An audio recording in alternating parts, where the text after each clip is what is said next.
우리가 날마다 더 십자가 앞에 가까이 가기를 소원합니다.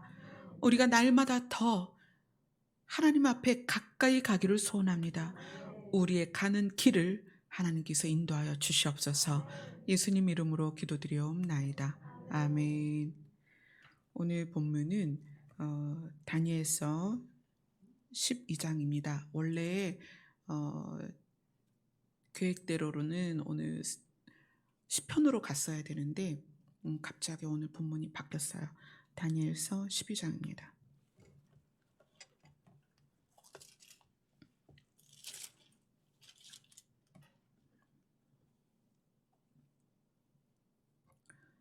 다니엘서 12장 7절부터 13절까지입니다. 같이 읽겠습니다. 시작. 내가 들은즉 그 세마포 옷을 입고 강물 위쪽에 있는 자가 자기의 좌우 손을 들어 하늘을 향하여 영원히 살아계시는 이를 가리켜 맹세하여 이르되 반드시 한때 두때 반때를 지나서 성도의 권세가 다 깨지기까지니 그렇게 되면 이 모든 일이 다 끝나리라 하더라. 내가 듣고도 깨닫지 못하는지라. 내가 이르되 내 주여 이 모든 일의 결국이 어떠하겠나이까 하니 그가 이르되 다니엘아 갈지어다. 이 말은 마지막 때까지 간수하고 봉함할 것임이라. 많은 사람이 연단을 받아 스스로 정결하게 하며 희게 할 것이나 악한 사람은 악을 행하리니 악한 자는 아무것도 깨닫지 못하되 오직 지혜 있는 자는 깨달으리라. 매일 드리는 제사를 폐하며 멸망하게 할 가증한 것을 세울 때부터 1290일을 지낼 것이요 기다려서 1335일까지 이르는 그 사람은 복이 있으리라. 너는 가서 마지막을 기다리라. 이는 내가 평안히 쉬다가 끝날에는 내 몫을 누릴 것입니다. 아멘.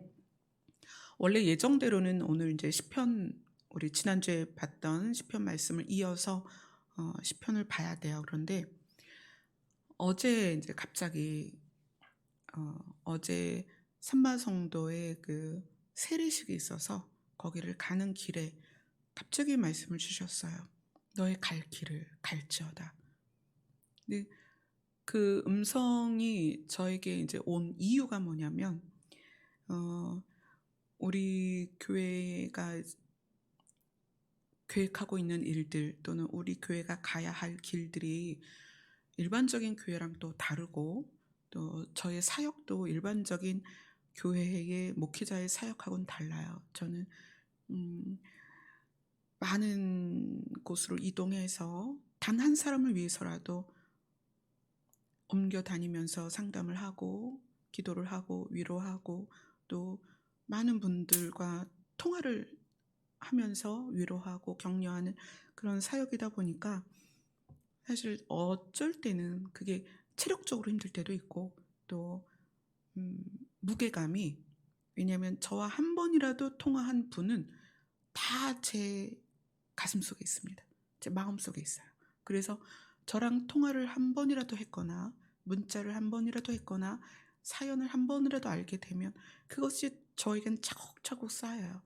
그분들이 다 하나님 앞에서 어, 은혜 안에 있다가 주님이 우리를 새롭게 하시는 날 살아서 주님 앞에 서기를 바라는 마음으로 한 사람 한 사람의 이름이 제 안에 쌓이고 있어요.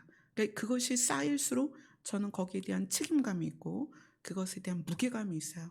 그래서 가끔은 제가 찬미한테도 어쩔 때 그런 얘기를 해요. 요즘 최근에 그랬었어요. 아, 아무도 없는 데 가서 조용히 어쩔 때 뭐 한 달만 있었으면 좋겠다 뭐 이런 얘기도 하고 그런 말들을 하면서 좀 이제 음, 우리가 또 빌리지에 대한 계획을 우리가 세운 건 아니지만 그거를 하도록 하나님께서 자꾸 일을 진행시켜 가시니까 거기에 대한 이제 부담도 굉장히 커요. 누군가를 책임진다는 것과 어떤 것을 방향을 제시한다는 건 굉장히 부담이 커요. 그런 어떤 저만의 이제 힘듦 안에 있는 상태에서 어제 이 말씀을 주신 거예요. 너의 갈 길을 갈지어다. 그래서 제가 그 얘기를 찬미한테 했어요. 그때 찬미가 엄마 나도 이번 주간에 그 다니엘에게 말씀하신 길을 갈지어다라고 하신 말씀을 계속 묵상하고 있었다라고 이야기를 하더라고요. 그래서 우리가 가되 어떻게 가야 될지, 우리의 길이 어떠한 길인지를 오늘 나눠야 되겠다. 그러면서 오늘 아침에 그런 생각을 했어요. 오늘 본문을 이제 바꿔야 되는데 사실 찬송은 한 달 전에 이미 선곡이 됐거든요. 지금 8월 한 달 찬양은 이미 지난주 주중에 반주자에게 다 넘어갔어요. 그러니까 오늘 부른 찬양이 한 달 전에 반주자에게 넘어간 찬양이란 말이에요. 근데 오늘 아침에 어제 주신 말씀으로 오늘 함께 나눠야 되겠다. 그런데 찬양은 한 달 전에 선곡이 이미 됐고 결정이 됐는데 길에 관련된 찬양이면 이건 대박이다 그랬어요. 오늘 본문이 바뀔 거라는 건 어제의 음성을 듣고서 오늘 곡이 바뀐 건데, 그래서 제가 그랬어요. 만약에 오늘 부르는 찬양 중에 갈 길을 밝히 보이시니가 있으면 이건 정말 대박이다 그랬는데, 교회 와서 한 달 전에 선곡한 오늘 부를 찬양 곡을 딱 봤는데 전부 길에 대한 찬양이었던 거예요. 정말 하나님께서는 한 치의 오차도 없으시구나. 오늘 우리에게 길을 제시하시기 위해서 한 달 전에 이미 선곡을 그렇게 하셨고, 그래서 저는 본문은 이제 오늘 갑자기 와서 변경을 했지만 찬송은 이미 정해진 거라서 이 찬양을 불러야 되는데, 와서 찬송 선곡한 내용을 쭉 보니까 길에 관련된 거였어요. 야, 하나님의 일하심은 너무 섬세하다. 너무 이미 내다보시고 찬양 자체를 이렇게 선곡을 하도록 하셨구나. 그러면 오늘 길에 대하여 우리가 나누는 것이 맞구나. 이런 생각이 들었어요. 그래서 이 길에 대해서 우리가 오늘은 좀 진지하게 봐야 될 것 같아요. 오늘 본문은 다니엘서의 마지막 장입니다. 마지막 장에 하나님께서 다니엘에게 길을 가라. 네가 깨닫지 못해도 가라. 그렇게 말씀을 하시죠. 다니엘서는 어떤 성경이냐면 다니엘서 1장을 보면 이제 이 유다가 바벨론에게 침략을 당해서 바벨론의 포로가 되는 과정이 이제 1장에서 시작이 돼요. 그래서 이 다니엘서 전체의 내용은 바벨론의 포로된 유다 백성에게 소망을 주기 위해서 기록되었다 이렇게 되어 있어요. 그런데 이 다니엘서의 시작에서 우리가 이 마지막 때에 어떻게 살아가야 될지에 대한 길이 보이는 거예요. 우리의 마지막에 대한 길을 이 다니엘서가 제시를 하고 있다.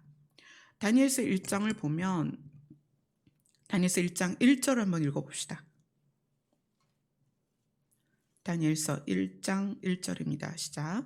유다 왕 여호야김이 다스린 지 3년이 되는 해에 바벨론 왕 느부갓네살이 예루살렘에 이르러 성을 에워쌌더니, 이렇게 해서 유다가 바벨론에게 져요. 그리고 이 바벨론 왕이 그 유다 이스라엘 자손 중에서 왕족들, 특히 용모가 뛰어나고 지혜가 있고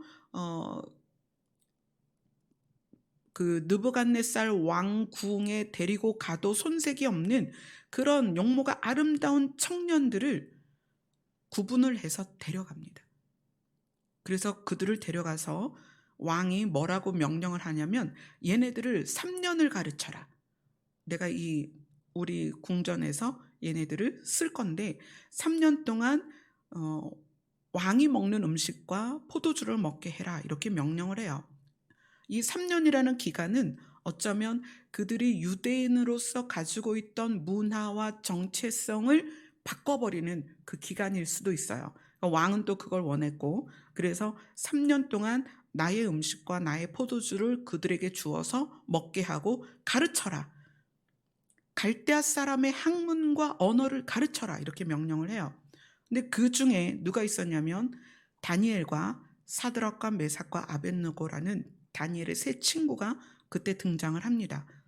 근데 그들을 이 느부갓네살 왕의 음식과 포도주를 먹이고 문화와 학문을 가르치게 되어 있는 상황에서 다니엘이 뜻을 정해요. 어떻게 정하냐면 다니엘서 1장 8절을 같이 읽겠습니다. 시작.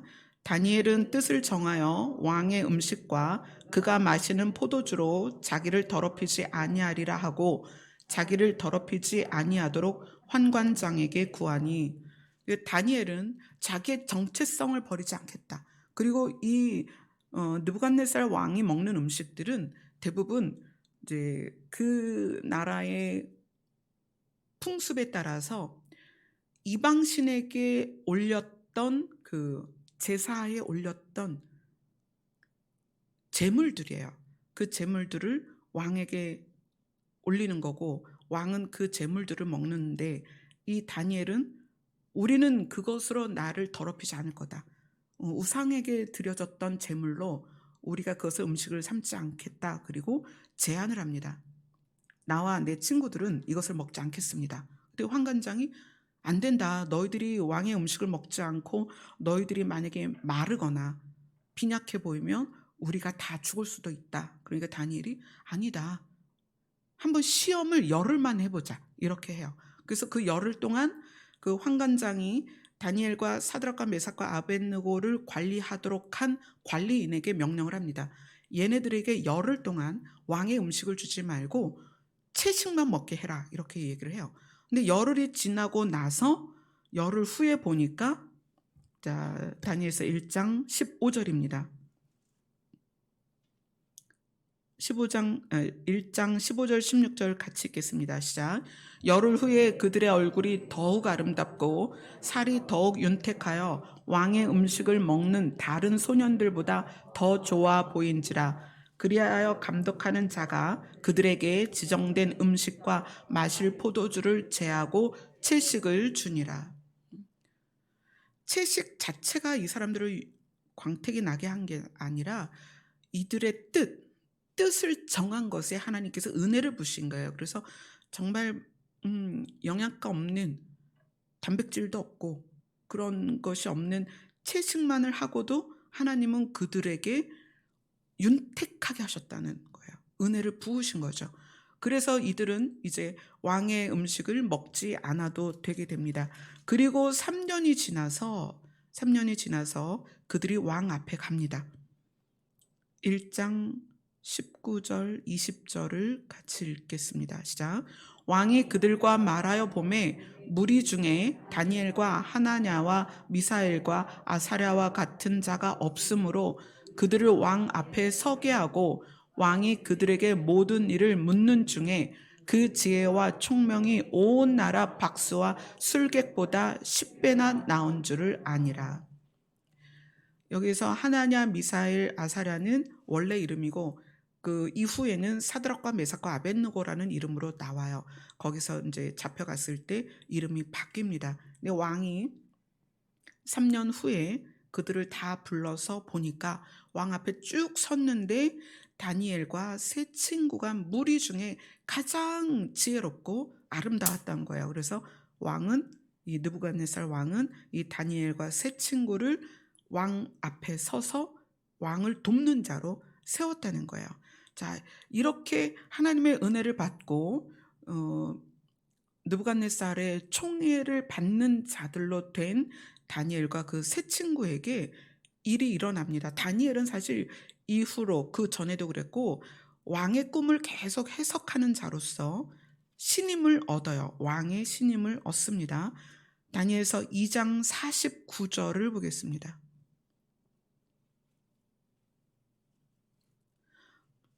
다니엘서 2장 48절 49절 같이 읽습니다. 시작. 왕이 이에 다니엘을 높여 귀한 선물을 많이 주며 그를 세워 바벨론 온 지방을 다스리게 하며 또 바벨론 모든 지혜자의 어른을 삼았으며 왕이 또 다니엘의 요구대로 사드락과 메삭과 아벳느고를 세워 바벨론 지방의 일을 다스리게 하였고 다니엘은 왕궁에 있었더라. 다니엘과 사드락과 메삭과 아벳느고는 왕의 신임을 얻고 그 바벨론에서 굉장히 높은 지위에 올라갔어요. 통치하는 지위에 올라갔다는 거예요.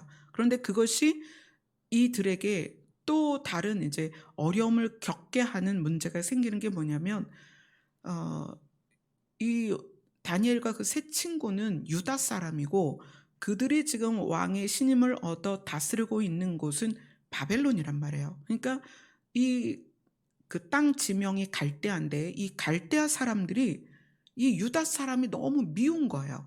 그래가지고 3장 8절에 보면 다니엘서 3장 8절 같이 읽겠습니다. 시작. 그때 어떤 갈대아 사람들이 나와 유다 사람들을 참소하니라. 그래서 제안을 해요. 느부갓네살 왕에게 왕을 굉장히 높여주면서 왕에게 이제 금신상을 만들어서 왕이 이곳저곳을 갈 수 없으니까 왕을 대신하는 우상을 만들어서 곳곳에 세워놓고 일정한 시간에 그 우상에게 절하도록 하자. 그것은 왕에게 절하는 거다. 그러니까 왕이 들었을 때 되게 기분 좋죠. 그 넓은 땅에 자기가 속국으로 삼은 곳에게까지 금신상을 만들어서 세워놓고 온 땅의 백성들이 자기에게 절한다는 거에 느부갓네살 왕이 너무 기분이 좋은 거예요. 그래, 그럼 그렇게 하자. 이렇게 했어요. 그래서 3장 10절에 보면 왕이 명령을 내리사 모든 사람이 나팔과 피리와 수금과 사면금과 양금과 생황과 및 모든 악기 소리를 듣거든 엎드려 금신상에게 절할 것이라. 왕이 너무 좋아하는 거예요. 그래, 그럼 그렇게 하자. 그런데 그 대신 그렇게 하지 않는 자는 풀무불에 던져 넣읍시다. 이렇게 하는 거예요. 그러니까 왕이 그래, 그렇게 하자.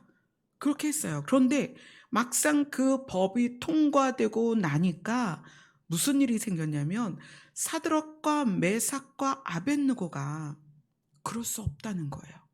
왜냐하면 우리는 하나님을 섬기기 때문에 우리는 그 금신상에겐 절할 수 없습니다. 이렇게 얘기를 하는 거예요. 자, 3장 17절 18절을 같이 읽겠습니다. 시작.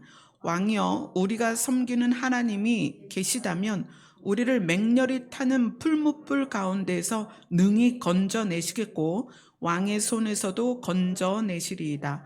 그렇게 하지 아니하실지라도 왕이여, 우리가 왕의 신들을 섬기지도 아니하고 왕이 세우신 금신상에게 절하지도 아니할 줄을 아옵소서. 얼마나 당당해요. 그 느부갓네살 왕에게 말하는 거예요. 우리가 왕의 신하로서 이 나라에서 그 각 지방을 다스리는 일을 하고는 있지만 그러나 우리가 왕을 섬길 수는 없다.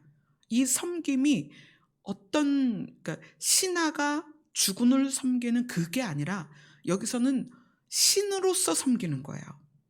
그러니까 그 부분을 못하겠다는 거야. 이 사드락과 메삭과 아벳느고는 그동안 우리는 각 지방을 다스리는 왕의 전권을 받아서 그 지방을 다스리는 일을 하였지만 이것은 왕과 신하로서의 관계였다. 그것엔 우리가 명령에 복종할 수 있었지만 지금 왕이 요구하는 것은 왕을 신으로 섬기라는 거다. 근데 그건 못하겠다. 왜냐하면 우리는 하나님을 섬긴다. 우리가 신으로 섬기는 분은 하나님뿐이다.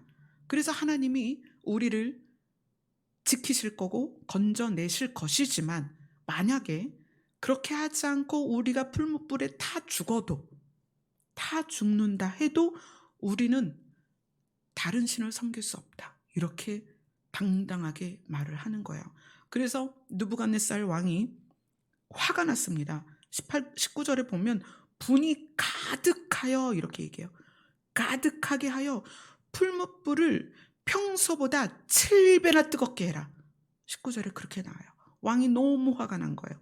그래서 그 풀무불에 사드락과 메삭과 아벳느고를 던지라고 명령을 합니다. 그래서 군대에서 군사들이 이 세 사람을 끌고 가는데 그 풀무불에 던지면서 이 세 사람이 어떻게 되는가를 보는 거예요. 근데 이 불이 얼마나 뜨겁냐면 사드락과 메삭과 아벳느고를 붙든 사람이 다 죽었어요. 그 풀무불에 던져 넣으려면 가까이 가야 되잖아요. 근데 사드락과 메삭과 아벳느고를 붙들고 가던 군인들이 먼저 타 죽었어요. 그 정도로 뜨거웠어요. 그리고 세 사람이 결박된 채 맹렬히 타는 풀무불 가운데 떨어졌습니다. 근데 어떻게 됐나요? 느부갓네살이 보니 어떻게 됐어요? 사람들이 왕에게 말하여 이르되 내가 보니 결박되지 아니한 네 사람이 불 가운데로 다니는데 상하지도 아니하였고 그 네 번째 사람, 분명히 세 사람을 던져놓는데 그 네 번째 사람은 신들의 아들처럼 생겼다. 이런 보고를 듣는 거예요.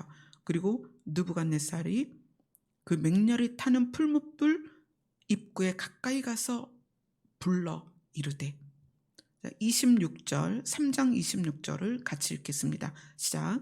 느부갓네살이 맹렬히 타는 풀무불 아귀 가까이 가서 불러 이르되 지극히 높으신 하나님의 종 사드락 메삭 아벳느고야 나와서 이리로 오라 하매 사드락과 메삭과 아벳느고가 불 가운데서 나온지라. 27절을 보니까 머리털도 그을리지 아니하였고 겉옷 빛도 변하지 아니하였고 불탄 냄새도 없었더라. 그런 상황에서 사드락과 메삭과 아벳느고의 모습을 보고 느부갓네살이 이렇게 말합니다. 28절을 같이 읽겠습니다. 시작. 느부갓네살이 말하여 이르되 사드락과 메삭과 아벳느고의 하나님을 찬송할지로다. 그가 그의 천사를 보내사 자기를 의뢰하고 그들의 몸을 바쳐 왕의 멍령을 거역하고 그 하나님 밖에는 다른 신을 섬기지 아니하며 그에게 절하지 아니한 종들을 구원하셨도다. 아멘.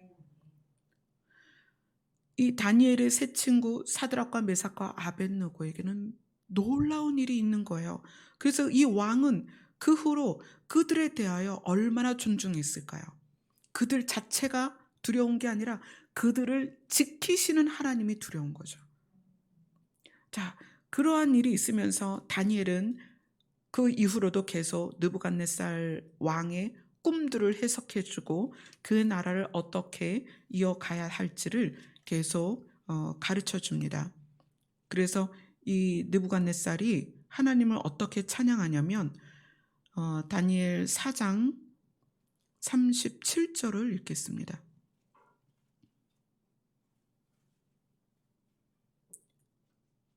4장 37절 시작. 그러므로 지금 나 느부갓네살은 하늘의 왕을 찬양하며 칭송하며 경배하노니 그의 일이 다 진실하고 그의 행하심이 의로우심으로 교만하게 행하는 자를 그가 능히 낮추실 것.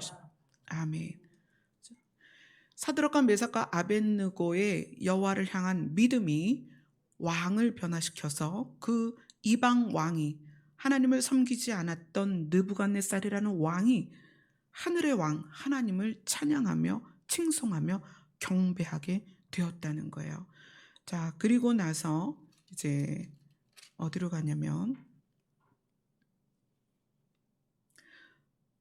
다니엘서 6장으로 갑니다.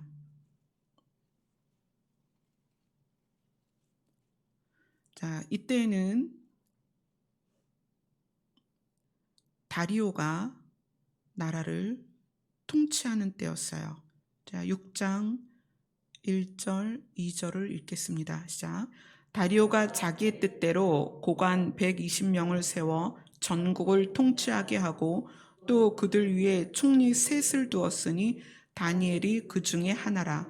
이는 고관들로 총리에게 자기의 직무를 보고하게 하여 왕에게 손해가 없게 하려 함이었더라. 120명을 전국을 통치하게 하고 그 120명 위에 3명을 두어서 이 3명이 120명을 통치하게 관리하게 하고 이 총리 셋이 왕을 직접 만나서 전 나라를 관리하는 시스템이었어요. 근데 그 3명 중에 하나가 누구였다? 다니엘이었다.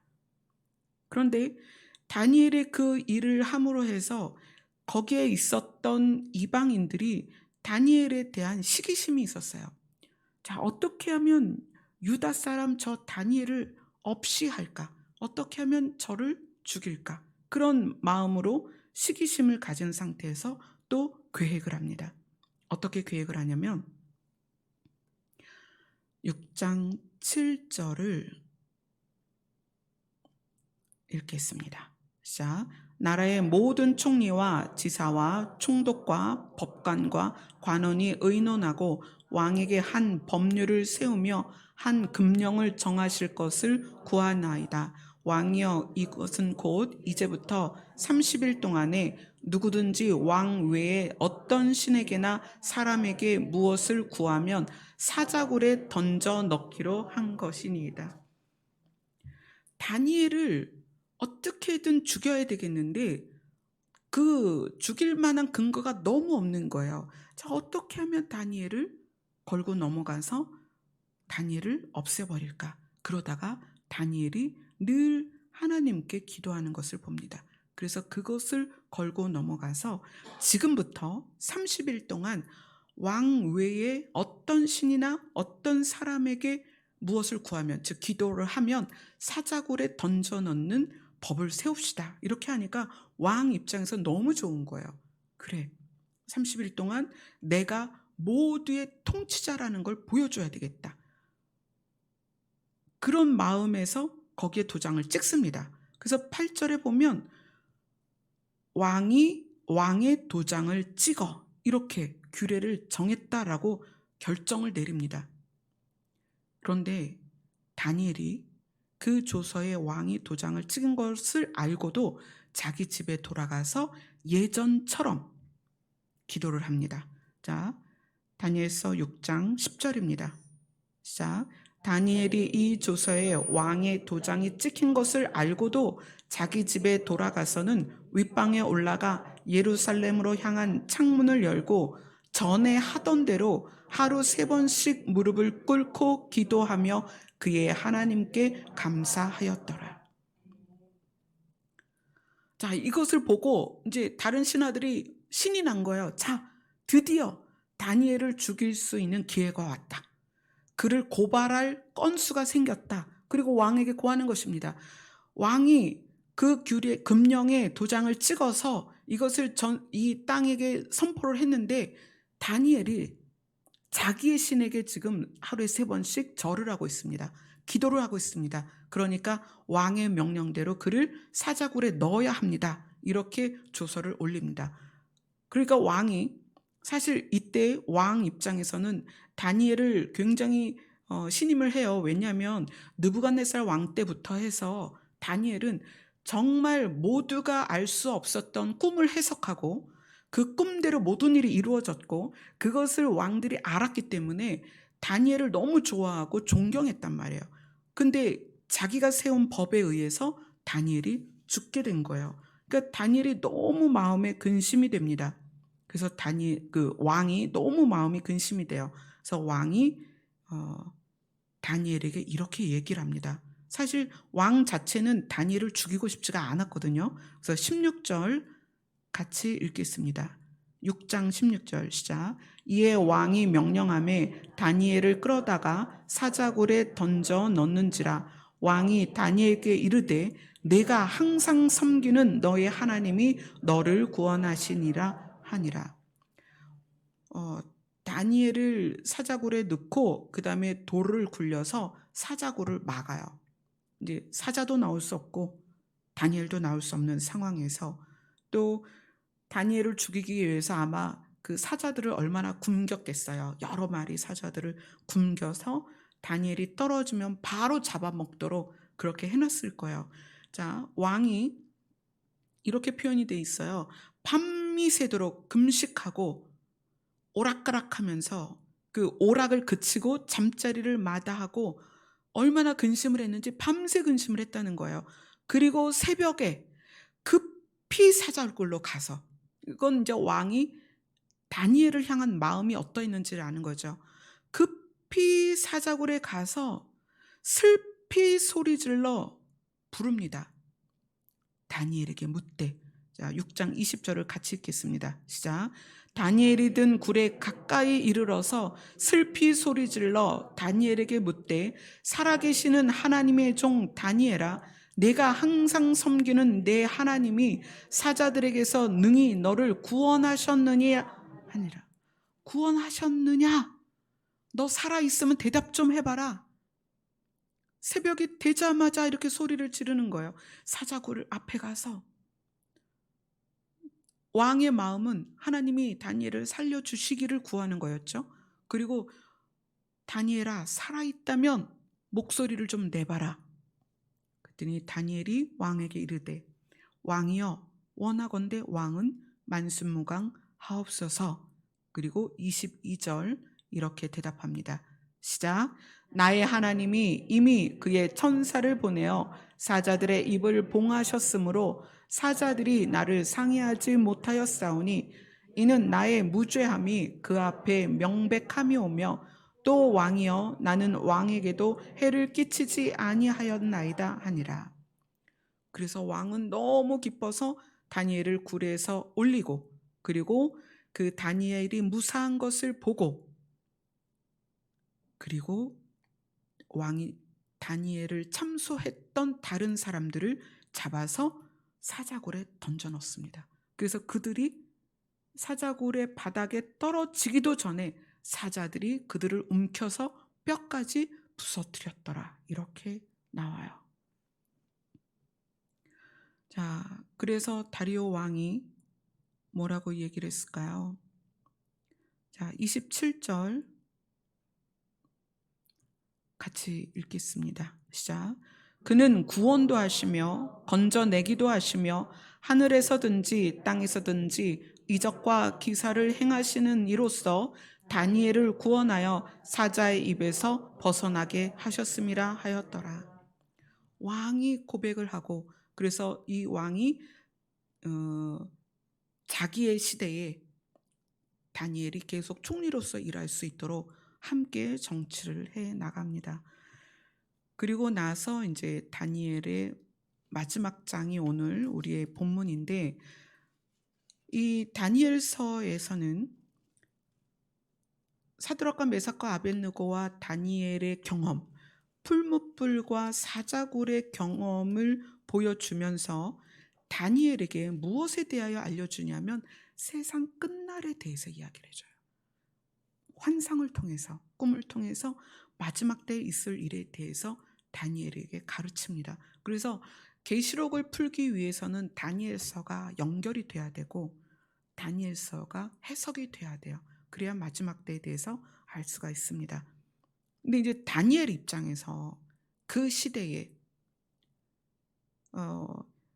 유다인으로서 하나님을 아는 다니엘이고 비밀들을 많이 풀어주셨지만, 다니엘이 이 다니엘서 12장 8절에 이렇게 얘기해요. 내가 듣고도 깨닫지 못한지라. 다니엘 입장에서는 마지막 때를 깨닫는 게 너무나 어려웠어요. 이 비밀들에 대해서 천사가 나타나기도 하고 또 세마포 옷을 입은 예수 그리스도가 나타나시기도 하고, 그래서 그분이 여러 가지 말씀을 주셨지만 다니엘 스스로는 그것에 대해서 완벽히 깨달을 수가 없었어요. 그래서 내가 듣고도 깨닫지 못한지라. 그래서 12장 8절에 보면 내가 이르되 내 주여 이 모든 일의 결국이 어떠하겠나이까? 이 세상 끝이 어떻게 되겠습니까? 그래요. 그런데 그때 주께서 이렇게 말씀하십니다. 다니엘아, 갈지어다. 이 말은 마지막 때까지 간수하고 봉함할 것이니라. 마지막 때에 가서야 이것이 풀릴 것이다.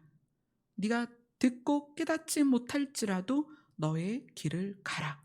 그리고 마지막에 뭐라고 말하냐면 너는 가서 마지막을 기다리라. 이는 내가 평안히 쉬다가 끝날에는 내 몫을 누릴 것이라. 이것이 우리에게 어떻게 적용이 돼야 되는가?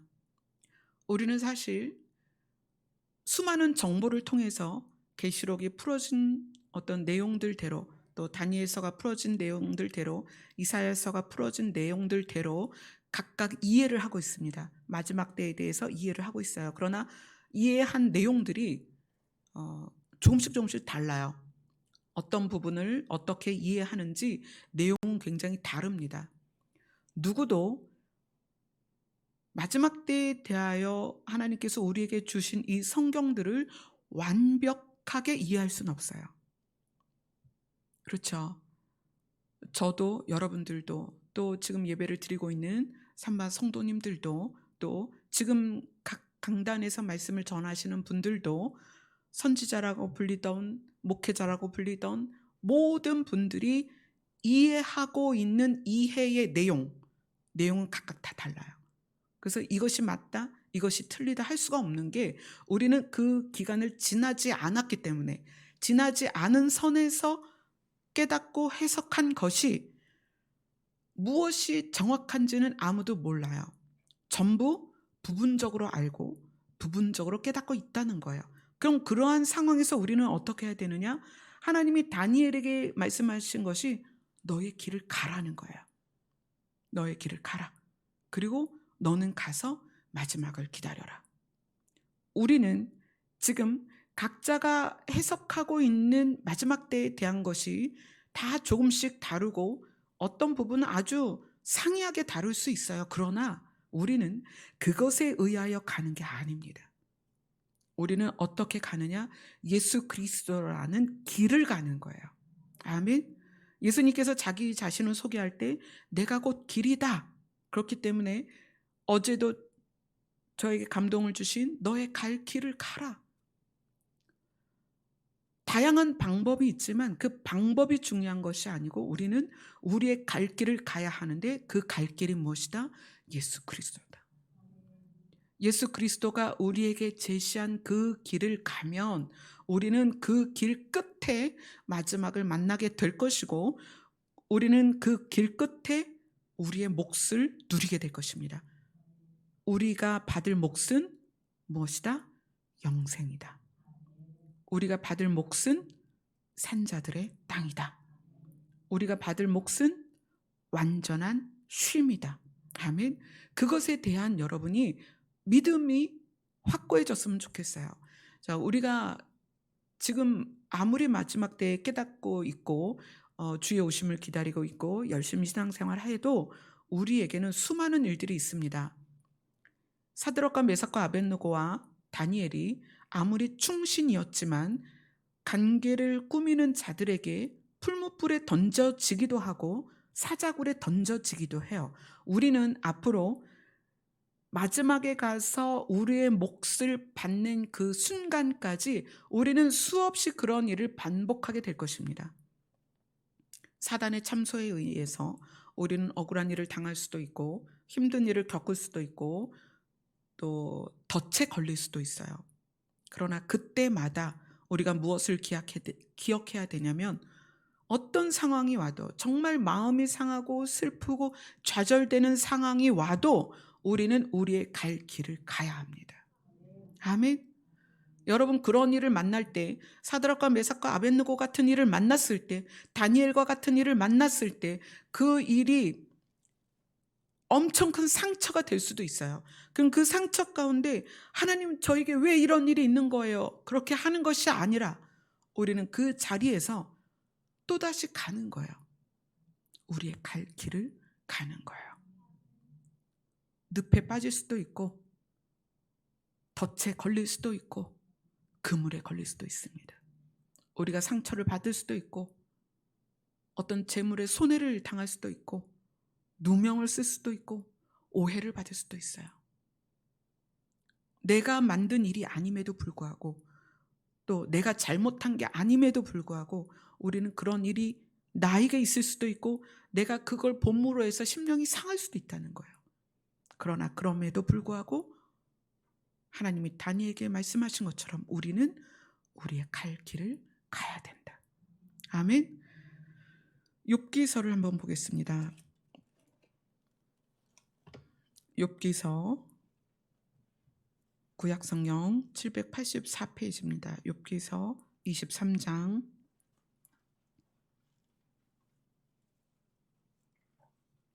10절부터 14절까지입니다.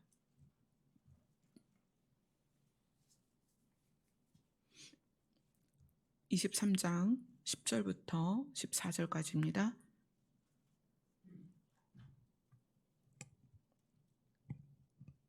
욥기서 23장 10절부터 14절까지입니다. 같이 읽겠습니다. 시작. 그러나 내가 가는 길을 그가 아시나니 그가 나를 단련하신 후에는 내가 순금같이 되어 나오리라. 내 발이 그의 걸음을 바로 따랐으며 내가 그의 길을 지켜 치우치지 아니하였고 내가 그의 입술의 명령을 어기지 아니하고 정한 음식보다 그의 입의 말씀을 귀히 여겼으며 그는 뜻이 일정하시니 누가 능히 돌이키랴. 그의 마음에 하고자 하시는 것이면 그것을 행하시나니 그런즉 내게 작정하신 것을 이루실 것이라. 이런 일이 그에게 많이 있느니라. 욥의 고백입니다. 욥이 당한 고난은 너무나 큰 거였어요. 그러나 욥이 알고 있는 건 뭐냐면 나의 이 모든 과정을 하나님이 아신다. 하나님은 이 과정을 통해서 찌꺼기가 없고 불순물이 없는 순금같이 나를 나오게 하실 것이다. 하나님께서 내 발에 이 모든 걸음을 지키실 것이며 그분이 뜻을 정하신 것을 그분이 이루실 것인데 그는 뜻이 일정하니 뜻이 바뀌지 않는다는 거예요. 하나님의 뜻이 무엇이죠? 하나님의 뜻은 우리를 살리는 것이다. 그래서 그분은 그 뜻을 돌이키지 아니하십니다. 그분은 우리를 향한 뜻이 바뀌지 않아요. 그래서 내게 작정하신 것을 이룰 것이라. 나를 살리기로 하실 것을 이룰 것이라. 비록 우리가 많은 일들을 경험하고 많은 일에 좌절하고 낙심하고 고통을 당할지라도 하나님은 우리에게 작정하신 것을 절대 미루거나 포기하지 않는다는 거예요. 이것은 사드락과 메삭과 아벳느고와 다니엘처럼 외부로부터 당하는 상황도 있지만 때로는 내 내면에서 시작되는 것도 있어요. 내 내면에서 시작된다는 것은 내가 끊어내지 못한 어떤 것 때문에 실수하고 또 내가 넘어지고 내 스스로 용납할 수 없는 일들을 행할 수 있습니다.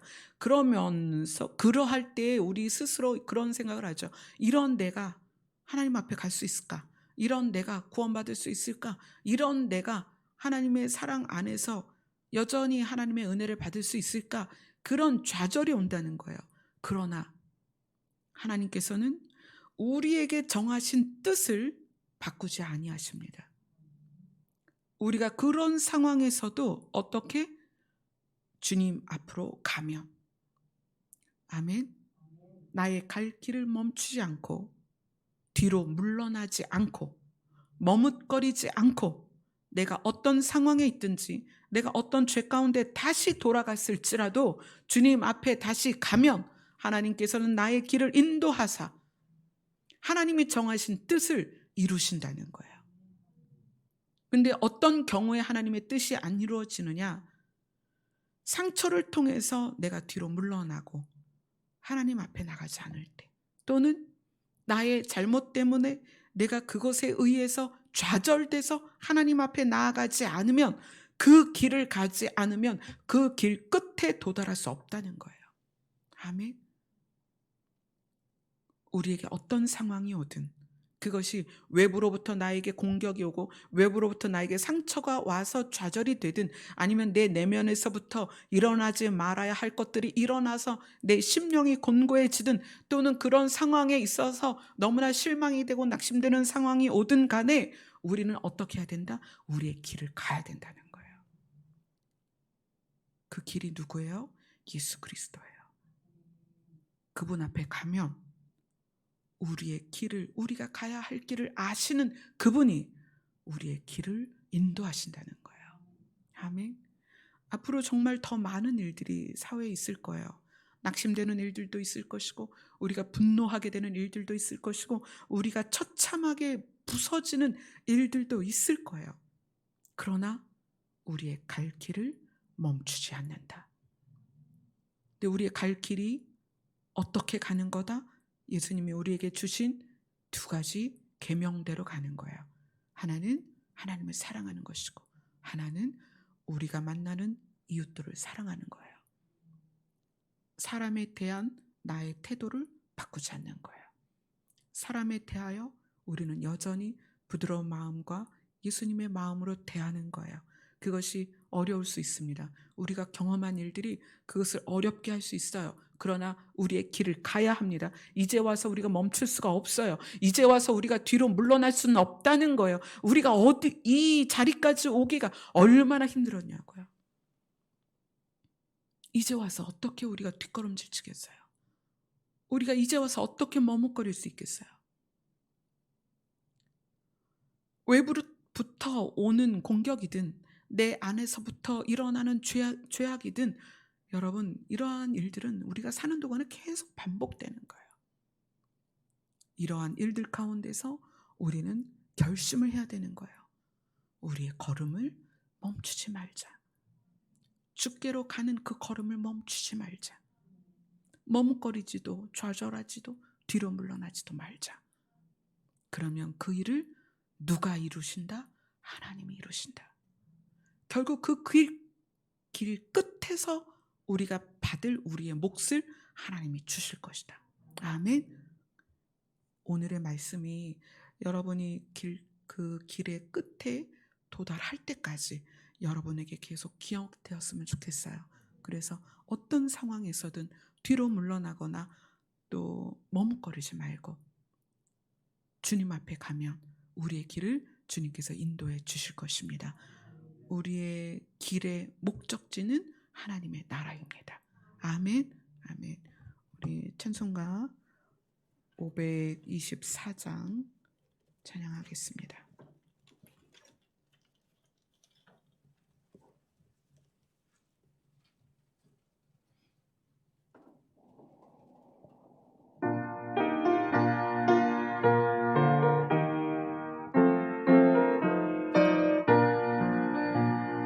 갈 길을 밝히 보이시니 주 앞에 빨리 나갑시다. 우리를 찾는 구주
21장입니다.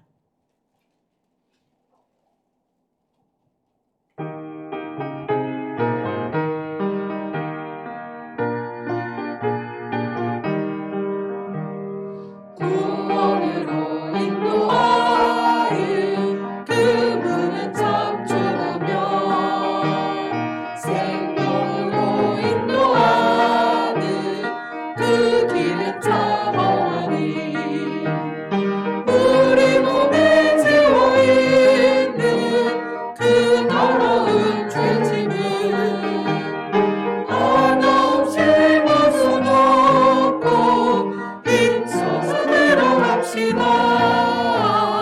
구원으로 인도하는 그 좁은 문 들어가 영생으로 인도하는 그 생명길 것이다. 이 세상에 많은 사람 그 문으로 들어가 넓은 길로 갈지라도 멸망으로 끝나니 세상은 백국이 영화 모두 내어버리고 주의 말씀 순종하여 그 생명길로 갑시다. 구원으로 인도하는 그 좁은 문 들어가 영생으로 인도하는 그 생명길 것이다. 구원의 문 열렸으니 주의 몸도 힘입어 주 정하고 들어가서 생명길로 갑시다. 구원의 문 닫힌 후에 들어가고 싶구나. 한번 닫힌 구원의 문 또 열려지지 않으리. 구원으로 인도하는 그 좁은 문 들어가 영생으로 인도하는 그 생명길 갑시다. 아멘. 여러분들이 살면서 만나는 모든 일들, 그것이 힘들고 어렵고 슬프고 좌절되는 일들이 많이 있을 거예요. 그러나 그것으로 인해서 마음까지 무너지지 않았으면 좋겠습니다. 아멘. 우리의 갈 길을 간다는 것은 우리의 마음을 잃어버리지 않는 거예요.